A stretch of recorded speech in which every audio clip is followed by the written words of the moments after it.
Dire à tout le monde, je voudrais le dire, que Jésus m'a aimé. Et dire à tout le monde, moi je voudrais le dire, que Jésus m'a aimé. Et oh, Jésus m'a aimé, oh, Jésus m'a aimé, oh, Jésus m'a aimé. Alléluia, je me sens tellement aimée et c'est ça qui fait ma joie aujourd'hui. Gloire à Dieu, je sais que le Seigneur Jésus-Christ m'aime, je sais également que le Seigneur Jésus-Christ t'aime. N'oublie jamais cela. Bonjour chers téléspectateurs, encore une fois, bienvenue pour ce nouveau numéro de notre émission Ultime Rencontre. Aujourd'hui, nous allons découvrir ensemble le témoignage d'un homme qui est aujourd'hui dirigeant des jeunes à la CMCI au Canada. Il a grandi dans un environnement empreint de valeurs. L'éducation qu'il a reçue, qu'il a accompagnée tout au long de sa jeunesse, tout le prédestinait à suivre le droit chemin, un chemin maîtrisé. Et pourtant, un jour, une faille s'est ouverte. Il est tombé dans ce piège insidieux de la pornographie. Ce piège qui l'a conduit dans des chaînes, il a tenté tout le nécessaire pour pouvoir s'en défaire, mais en vain. C'est alors un jour, lors d'un voyage à Toulouse, que tout va changer, tout va basculer pour lui. Il va faire une rencontre décisive avec le Seigneur Jésus-Christ et les choses ne seront plus jamais les mêmes dans sa vie. Tu veux connaître la suite? Reste connecté. À tout à l'heure.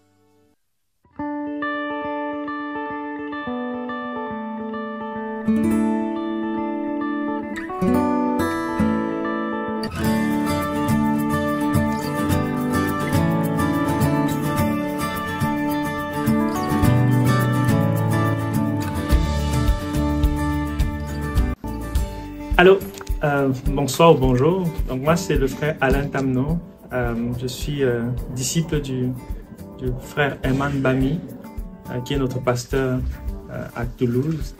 Et je suis le missionnaire auprès des jeunes étudiants et jeunes travailleurs à la CMCI au Canada. Donc je vais raconter un peu mon histoire. Donc j'ai donné ma vie au Seigneur le 28 octobre 2008. C'était un soir, dans des conditions un peu particulières. Je reviendrai dessus par la suite. Mais sinon, pour revenir un peu sur mon arrière-plan, donc je suis né et j'ai grandi dans une famille de 6 enfants. Je suis le 3e.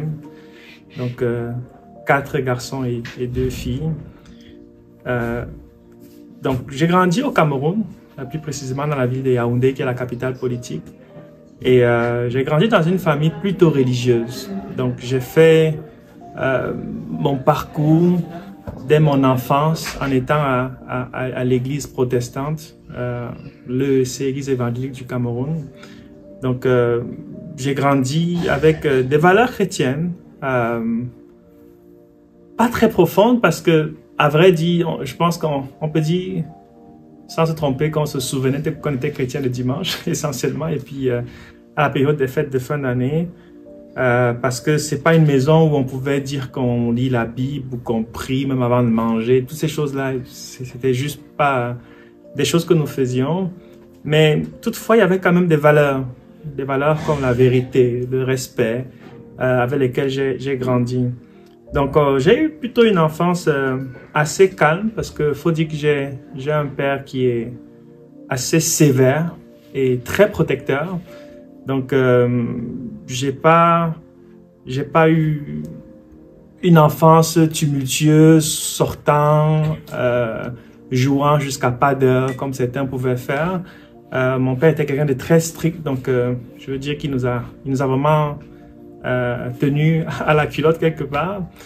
Donc j'ai évolué comme ça, j'ai grandi à l'école, les choses se passaient plutôt bien, il n'y avait pas de grandes difficultés, mais voilà, j'ai avancé et puis j'avais quand même une passion pour le football.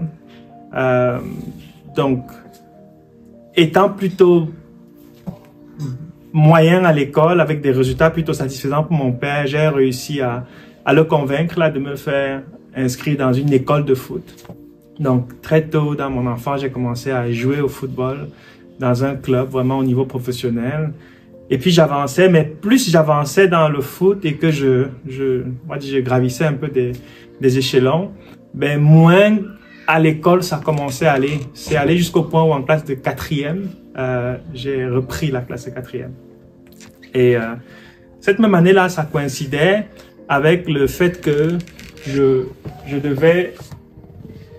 j'avais une opportunité avec le soccer d'aller à l'extérieur du Cameroun pour un tournoi. Et à ce moment-là, mon père a changé d'avis parce qu'il y avait beaucoup de rumeurs comme quoi plusieurs des enfants qui avaient été dans ce parcours-là avant moi, ben, finalement, ils partaient, ils ne donnaient plus de traces de vie. Et puis, c'était assez nébuleux. Et mes parents ont commencé un peu à s'inquiéter, mon père en particulier, de surcroît le fait qu'à l'école aussi, ça commençait à ne plus aller, ça allait de moins en moins. Mais mon père a voulu plutôt que j'arrête et que je me concentre sur mes études. Donc, c'est ce qui s'est passé. Donc, j'ai connu mon premier échec en classe de 4e. Ça a été une grosse déception pour moi d'arrêter de jouer au soccer et de me concentrer sur les études. Donc voilà, j'ai eu une enfance plutôt calme, comme je disais tantôt, mais de temps en temps, ben, avec des amis, on pouvait voler, que ce soit à la maison ou chez les voisins, aller voler des mangues. Pas toujours parce qu'on n'en a pas, parce que même à la maison, on avait un manguier, mais je constatais étrangement que je pouvais laisser des mangues à la maison pour aller voler avec des amis chez les voisins. Et je me demandais d'où est-ce que ça venait, cette envie de faire quelque chose que je sais clairement n'étant pas la chose à faire. Et c'est comme ça que la notion du péché commençait de plus en plus à faire du sens pour moi. Jusqu'à ce qu'en classe de première, là j'ai vraiment commencé à confronter le péché parce que j'ai un cousin qui habitait pas loin de chez nous et qui a commencé à m'introduire dans tout ce qui était pornographie. Il avait des revues pornographiques à la maison et parfois j'allais chez eux et puis on se cachait dans sa chambre et puis on commençait à regarder ça. Je savais que c'était sale. Mais étrangement, je n'avais pas la force de m'empêcher de faire ça. Donc, je découvrais en moi quelque chose comme une force qui m'entraînait vers ces revues pornographiques qu'on consultait ensemble. Quoique ne le voulant pas, mais je me sentais comme incapable. Et puis à la maison aussi, j'essayais d'aller regarder maintenant ça à la télé. C'est vrai que j'ai pas vraiment réussi parce que parfois quand je me levais pour aller mettre la télé en plein milieu de la nuit pour pouvoir regarder dans ces films-là, souvent quand j'étais en train d'aller, bon, mon père ou ma mère se réveillait pour demander qu'est-ce que je faisais, qu'est-ce que j'étais en train d'aller faire, et puis me renvoyer dans ma chambre. Donc mes tentatives ont souvent été un échec, le plus souvent. Mais toutefois, j'allais quand même voir avec mon cousin ces revues pornographiques. Et là, il a commencé à se poser vraiment des questions dans ma propre vie. Je me demandais ce qui ne va pas avec moi. Et je vais sauter quelques étapes, mais rapidement, il y a une famille qui avait aménagé dans le quartier où j'habitais. Et j'avais constaté clairement que cette famille était différente. Quand cette famille-là a aménagé dans mon quartier, pas longtemps après ça, il y a ma grande sœur qui s'est convertie. Donc, il faut dire que ma grande sœur était celle de tous mes frères et sœurs de qui j'étais le plus proche. On partageait vraiment tout ensemble. On regardait des chaînes de télé ensemble, on s'amusait ensemble. J'étais très proche de ma grande sœur. Mais quand ma grande sœur s'est convertie, pour reprendre ces termes à ce moment-là, beaucoup de choses qu'on faisait ensemble, elle ne les faisait plus. Les chaînes comme Trace, où on regardait les musiques qui venaient juste de sortir, et puis on aimait bien faire ça. Elle a commencé à se désintéresser, a commencé à utiliser des expressions comme les musiques du monde. Je comprenais pas parce que, écoute, on a regardé ça toute notre vie, tout d'un coup c'est devenu le monde, je comprends pas de quoi il s'agit. Et puis elle a commencé à écouter une radio, le nom de la radio c'était Radio Bonne Nouvelle, et je trouvais ça bizarre, parce que déjà, à ce temps-là, la radio, c'était quelque chose de démodé. Comment une jeune fille va commencer plutôt à aimer regarder une radio que de regarder la télé? C'est très, très particulier. Et à la même occasion, ben, on avait tous chacun une Bible à la maison, mais je voyais que ma sœur, de plus en plus, lisait la Bible. Et vraiment, j'ai commencé à m'inquiéter parce que cette période-là au Cameroun, il y avait beaucoup de rumeurs de sectes qui détournent des enfants. Et j'étais convaincu vraiment que ma grande sœur était rentrée dans l'une de ces sectes. Mais pourtant, elle continuait d'aller à l'église évangélique où on allait. Mais je trouvais quand même qu'elle rentrait de plus en plus tard. C'est-à-dire, pendant que la réunion devait finir à 12 h, elle, c'est à 15 h qu'elle devait arriver à la maison. Qu'est-ce qui se passait entre 12 h et 15 h? Elle disait qu'elle parlait avec des gens, qu'elle faisait des études bibliques. Donc, il y avait quelque chose qui me poussait à m'inquiéter. Donc, c'est comme ça que j'ai commencé donc à à faire mes recherches pour savoir mais qui se cache derrière cette transformation de ma sœur. Et je m'attendais vraiment à rencontrer quelqu'un avec des scories, je m'étais déjà fait une image du genre de personne qui est entrée dans la vie de ma sœur. Et l'image que j'avais, c'était juste un marabout, peut-être avec une Bible. Donc, en essayant donc de faire mes enquêtes comme ça, de fil en aiguille, finalement, c'est plutôt ma sœur qui est venue nous présenter une des filles avec qui elle passait beaucoup de temps, une certaine Gaëlle, qui elle aussi était une disciple, comme elle disait. Donc, tout ça m'a un peu surpris parce que la Gaëlle qu'elle nous a présentée, je me rappelle encore bien le jour où je l'ai vue pour la première fois, je me disais, mais elle n'a rien d'anormal, bien au contraire, je trouvais même que c'était une belle fille. Mais je me disais, il y a quelque chose qu'il cache, forcément. Et il faut dire que cette période-là, déjà, j'allais de moins en moins à l'église. Je trouvais toujours des excuses pour ne pas y aller, ou bien je disais que j'y allais, mais je partais m'arrêter chez mes amis. Et puis, on parlait du football et puis d'autres choses. Mais à cette période-là, à cause de l'inquiétude que j'avais, je commençais à aller de plus en plus fidèlement à l'église pour voir qui sont ceux qui sont ancrés dans la vie de ma sœur. Donc, c'est un peu ce qui s'est passé. Et puis, Dieu, dans sa grâce, a permis que je puisse rencontrer, cette fois-ci maintenant, le petit frère de cette fille qu'on appelait Gaëlle, qui s'appelle Duplex. Et c'est la rencontre qui va tout basculer pour moi.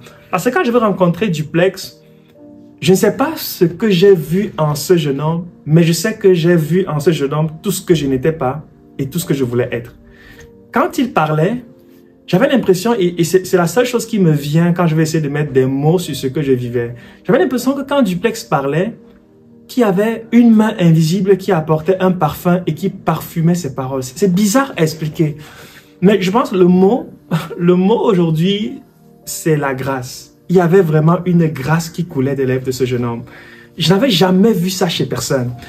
Donc, j'ai tout d'un coup oublié ma grande sœur. J'allais plus vers ma grande sœur. Et puis, je faisais tout pour être à côté du Duplex. J'aimais l'entendre parler. Je venais à l'église, m'asseyais, soit à côté de lui, soit derrière lui. J'ai commencé à traquer ce jeune homme sans qu'il ne sache, mais partout. À la fin du culte, quand il partait devant la table des Bibles, c'était son meilleur endroit. À la fin du culte, il allait où on vendait les Bibles et tout. Et il prenait les Bibles, il feuilletait, il parlait avec ses amis. Je venais aussi à côté de lui, je faisais semblant de regarder les Bibles, mais tout ce que je voulais, c'était l'entendre parler.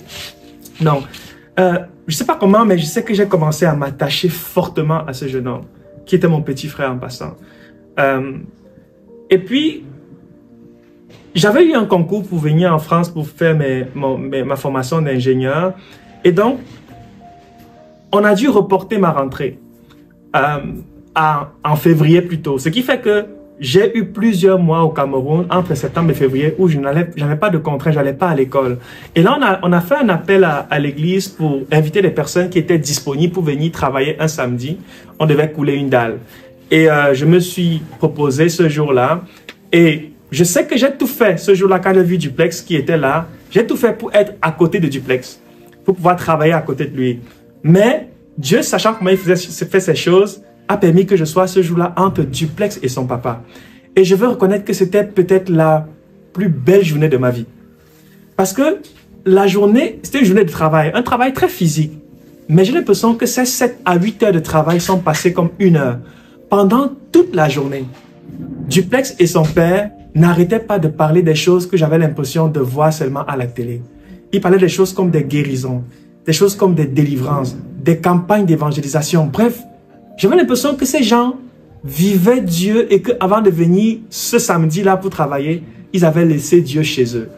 C'était juste bizarre. Dieu était tellement réel pour eux, j'avais jamais vu ça.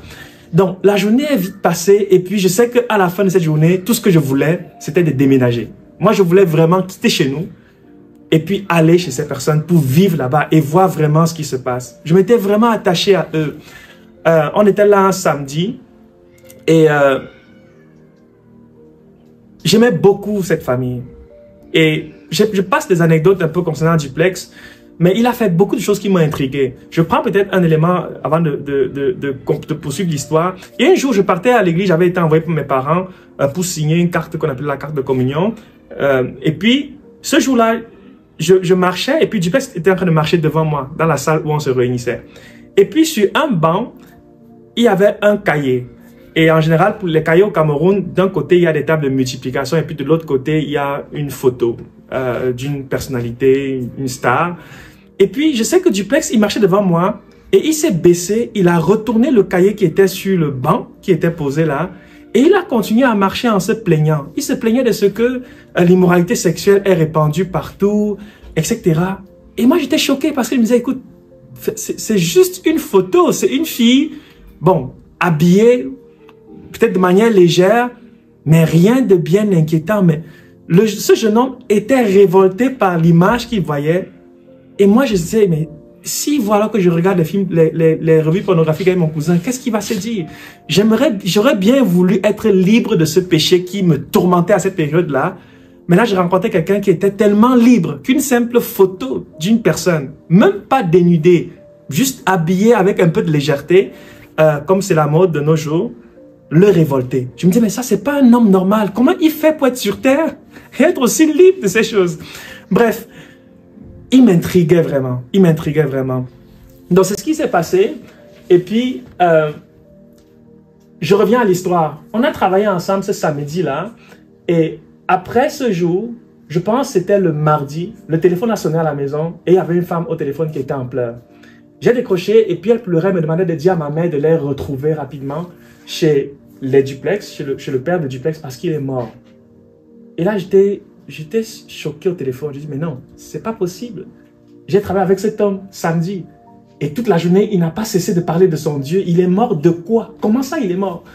Et puis j'ai dit ça à ma mère. Ma mère aussi s'est mise à paniquer. Elle m'a demandé d'aller accompagner mon dernier petit frère et puis la voisine qu'elle était en train d'amener à l'école. J'ai dit non, je peux pas accompagner. Il faut vraiment que j'aille voir ce que je viens d'entendre. C'est comme ça que j'ai couru et puis je suis allé jusqu'à ce lieu-là. Il y avait une foule de personnes qui accouraient au même endroit. Il était à peine 8 heures du matin.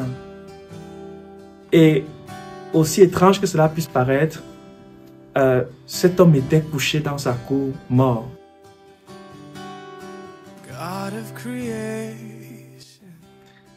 Il avait été tué. Et c'était un peu... Ce jour, j'ai connu une bataille d'émotions en moi. Je ne pouvais pas comprendre ce qui se passait, mais je sais une chose qui est claire dans mon cœur.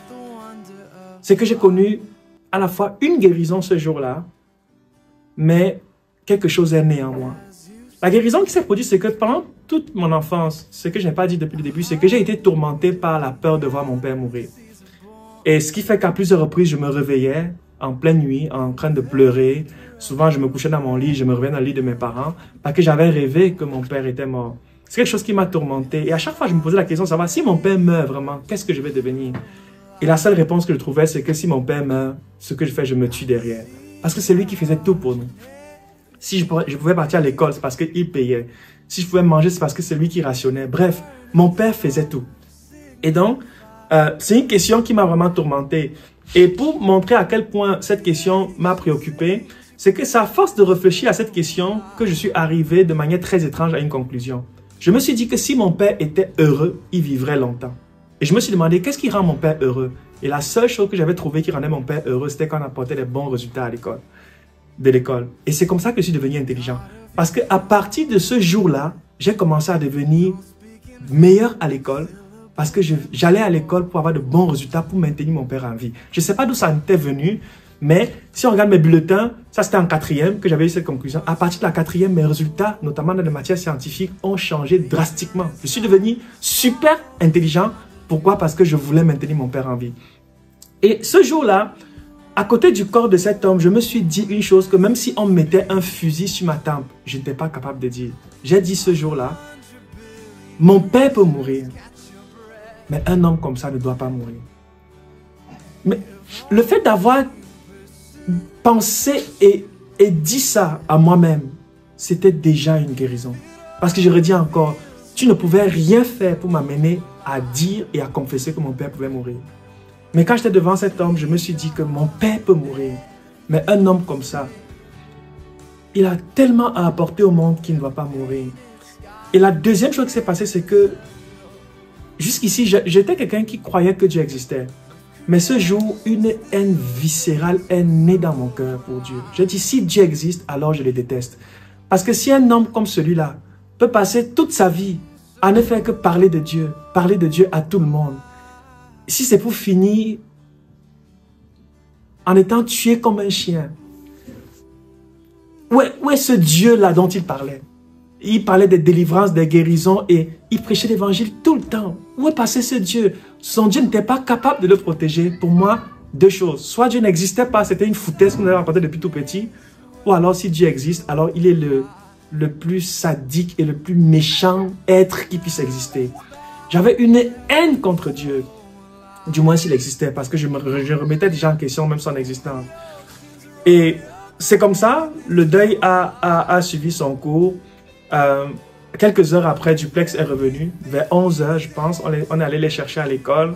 Vous imaginez, leur père les avait déposés à l'école le matin à 7 h et quelques, et à 9 h ou 10 h, on vient les chercher pour dire que leur père est mort. C'était juste catastrophique comme situation.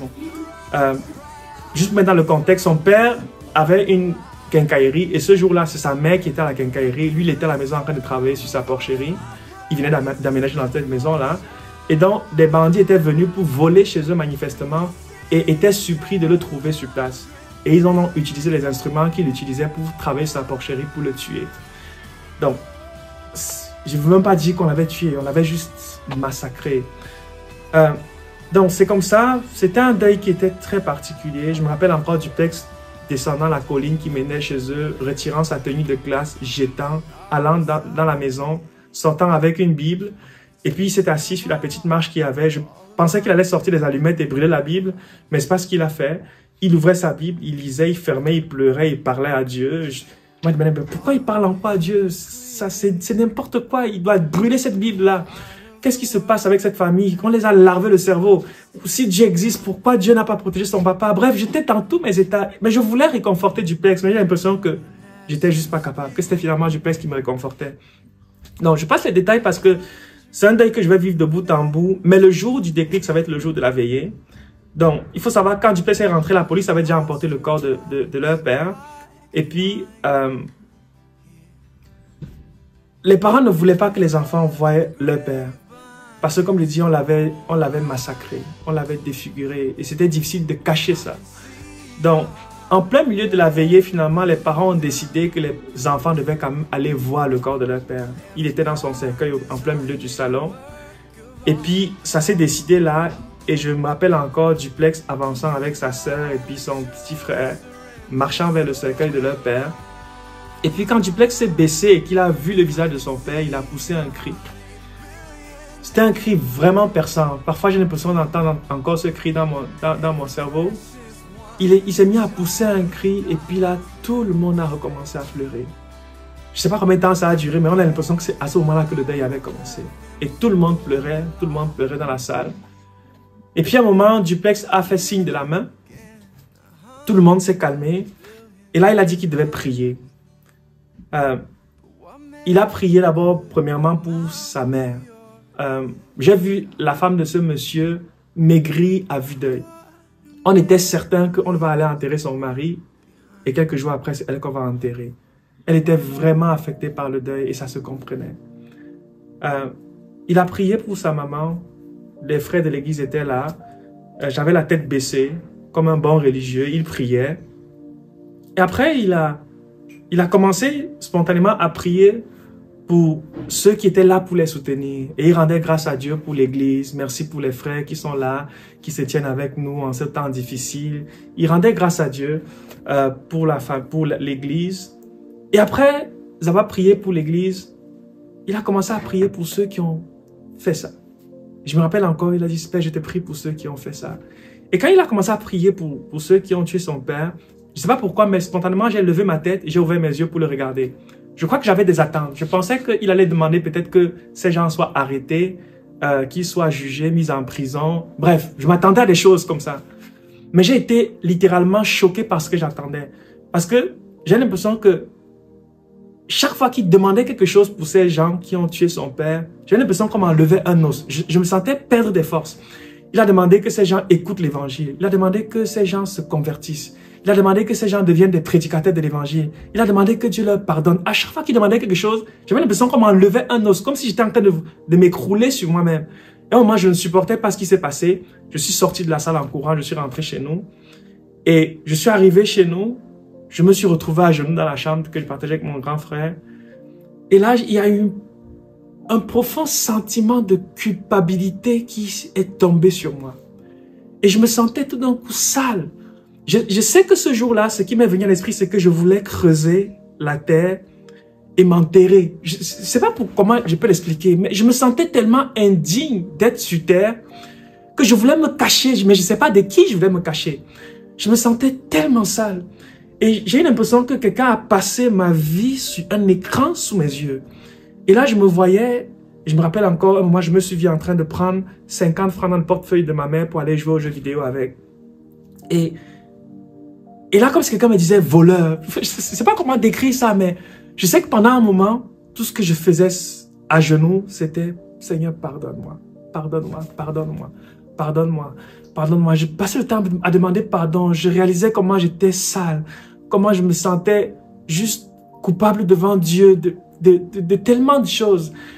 Toute la belle image que j'avais, parce qu'au milieu de mes amis, on me prenait toujours pour la référence. Mais j'avais l'impression que j'étais juste le pire des pécheurs ce jour-là. Et puis, je ne sais pas combien de temps ça a duré, mais je sais qu'après avoir pris le temps de demander pardon à Dieu pour tout ce qui venait devant moi, j'ai seulement dit au Seigneur, et c'est ça ma prière de conversion, « Seigneur, je veux te connaître comme Duplex te connaît. Je veux te connaître comme Duplex te connaît. » Je n'ai pas pris la prière, « Seigneur, rentre dans mon cœur. » Je ne connaissais rien de tout ça. J'ai dit, je veux te connaître comme Duplex te connaît. Et après ça, je me suis levé et je ne sais pas ce qui s'est passé, mais je savais que quelque chose s'était passé. Que même moi, je ne maîtrisais pas. Pendant plusieurs jours, je ne me comprenais plus moi-même. Je savais que quelque chose s'était passé.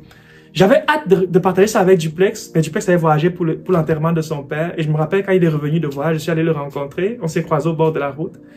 Et puis quand j'essayais de lui raconter ce qui s'est passé, je me rappelle, il m'a embrassé au bord de la route et puis il commençait à prier et il rendait grâce à Dieu. Il disait dans sa prière que tu as utilisé papa jusque dans son cercueil.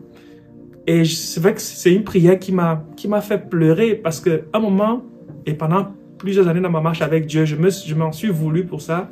Parce que j'ai l'impression que Dieu m'a fait écouter l'évangile à plusieurs reprises, mais que j'ai été tellement têtu qu'il a fallu qu'un homme meure pour que je me convertisse. Et je m'en voulais un peu pour ça. À un moment, j'ai pris le décès de cet homme sur moi, comme si c'est moi qui l'ai tué. Donc, mais je disais, tais-toi, je veux juste que tu m'enseignes la Bible. Je veux que parce que j'étais impressionné par la connaissance que cet homme avait des Écritures. Même pendant le deuil, il ouvrait la Bible et il savait où il ouvrait. Moi, je connaissais rien de la Bible, mais il connaissait la Bible. Il maîtrisait les versets bibliques. Je voulais juste s'il pouvait prendre ça comme un verre d'eau, me donner que je boive aussi, que connaisse l'Écriture comme lui, je devais le faire. Mais il était très occupé, il préparait son examen du probatoire. Et je pense qu'on a eu l'occasion de se rencontrer juste 3 fois. Et mon voyage pour la France approchait. Et c'est comme ça que le 11 février 2009, j'ai quitté le Cameroun pour la France. Je m'étais converti le 28 octobre. Après ma conversion, je ne sais pas, je voulais me faire baptiser. Là, je ne sais pas pourquoi, mais je voulais me faire baptiser. Et puis, je suis allé, j'en ai parlé à ma mère qui était plutôt contente. Et puis, on est parti voir les pasteurs. Le pasteur a dit que non, j'ai été baptisé étant petit, il faut que je me confirme. J'ai dit, dans ce cas, confirmez-moi. C'est comme ça que j'ai été soi-disant confirmé. Et puis, durant 2 jours après ma confirmation, j'étais en train de prendre mon vol pour la France. Mais j'ai quitté le Cameroun et puis j'avais juste un seul fardeau. Il faut que tous les jeunes que je veux rencontrer en France connaissent le Seigneur. Il faut qu'ils connaissent comme Duplex connaît Jésus. Et quand moi je quittais le Cameroun, j'avais ma valise, mais la seule chose que j'avais vraiment, c'était ça, ma Bible. Je voulais juste connaître la Bible comme Duplex connaissait la Bible. C'était pour moi la référence de c'est quoi être chrétien. Je suis arrivé en France, j'ai commencé à prêcher l'évangile partout où je pouvais, à l'université, on m'appelait le pasteur. Je ne connaissais même pas grand-chose. Parfois, je m'assois aujourd'hui, je me demande même ce que je prêchais, parce que je ne sais même pas ce que je disais aux gens. Le peu que je lisais, je partageais. Les gens venaient dans ma chambre d'étudiants et puis on avait les études bibliques ensemble et les étudiants se convertissaient. Et c'est comme ça. Puis il y a un aîné dans la foi qui était dans la même ville, qui m'a vu, qui s'est rapproché de moi, qui m'a fait rejoindre l'église où il allait, l'ADD de Troyes. Plus tard, c'est là-bas que je me fais baptiser notamment. Après avoir beaucoup résisté au baptême, bref, mon parcours est un peu particulier. Et puis en 2012, je dois quitter la ville où j'ai fait mes études, savoir à Troyes, dans le nord-est de la France, pour venir à Toulouse faire un stage. Et c'est vraiment une bataille parce que je ne veux pas quitter Troyes. Je veux faire mon stage là-bas parce qu'il y a beaucoup de jeunes qui sont convertis. Je suis très attaché. Ils sont ma famille. Quand ils viennent en France, je ne connais personne en France. Donc, ce sont ces convertis-là qui sont ma famille quelque part. Et là, venir loin à Toulouse pour faire mon stage, c'était la chose que je refusais juste. Mais Dieu m'avait mis à cœur de venir. Et sinon, à l'occasion de ce stage, que j'arrive à Toulouse et que je rencontre la CMCI pour la première fois, le pasteur Eman, et notre rencontre est une rencontre qui est juste dramatique parce que le premier jour où j'arrive à la CMCI, je me dis je remets plus jamais pied là. Je sais pas c'est quoi cette secte, mais il y avait rien pour me retenir dans cette histoire. J'ai dit non, ça c'est la pire église qui puisse exister. Je sais pas. D'ailleurs, c'est Romuald, un frère à qui j'avais prêché l'évangile, qui m'avait amené là-bas. Et puis je suis sorti là-bas en disant il faut que je sorte Romuald de là. Je sais pas dans quoi il est rentré, mais il faut que je sorte de là. Mais c'est une autre histoire encore que je raconterai peut-être à une autre occasion. Mais étrangement, c'est où je dirais que quand je rencontre le pasteur Eman, j'ai beaucoup de volonté, beaucoup de zèle. Mais parfois, quand je lis dans Genèse, on dit que la terre était informe et vide. Je crois que j'étais comme informe et vide. Et c'est auprès de cet homme que Dieu m'a donné une forme. C'est auprès de cet homme que Dieu m'a donné du contenu. Peut-être qu'il y avait du contenu, mais du contenu me mal placé. Il a eu beaucoup de tact, beaucoup de patience pour me former, me bâtir. Et puis, 5 ans plus tard, je pouvais quitter Toulouse pour aller comme missionnaire. Et je crois que l'histoire que le Seigneur écrit avec moi n'est qu'à ses débuts. Je rends grâce à Dieu pour toutes ces personnes qu'il a mis à mes côtés pendant mon parcours, et notamment pour le couple Mbami, qui ont vraiment été très déterminants dans mon histoire. Et puis voilà, ce que je peux dire en quelques minutes me concernant. Et puis, je rends grâce à Dieu. Je suis encore en chantier et je crois que par la grâce de Dieu, cette belle œuvre qu'il a commencée en moi, assurément, il amènera à la perfection. Merci. Jésus guérit, il pardonne, il délivre, il libère.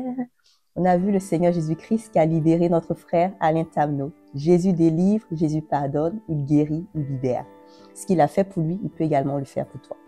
Si tu veux expérimenter ce Seigneur Jésus-Christ, tout simplement, écris-nous via ces numéros de téléphone qui s'affichent au bas de ton écran. Nous allons t'accompagner dans cette démarche de la vraie repentance. La vraie repentance, c'est cette solution-là qui va te libérer de tes chaînes, qui va te délivrer, qui va te donner cette liberté que seul le Seigneur Jésus-Christ peut donner. Chers téléspectateurs, merci infiniment de nous avoir suivis. Rendez-vous pris pour un prochain numéro plus palpitant que celui-ci. Restez connectés. À bientôt.